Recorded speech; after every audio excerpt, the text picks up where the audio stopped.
ولقد استهزئ برسل من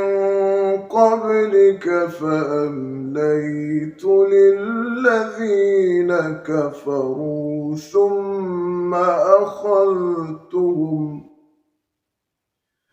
فكيف كان عقاب أفمن هو قائم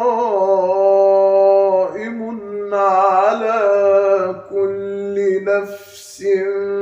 بما كسبت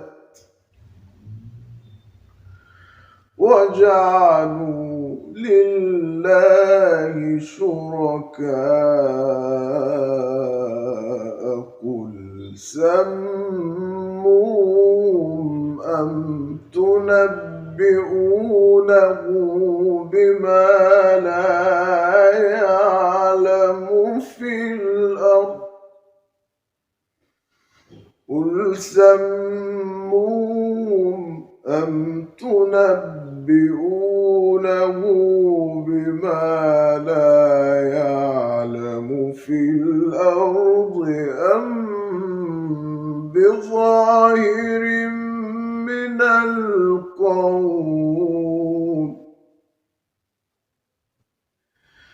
بل زين للذين كفروا مكرهم وصدوا عن السبيل ومن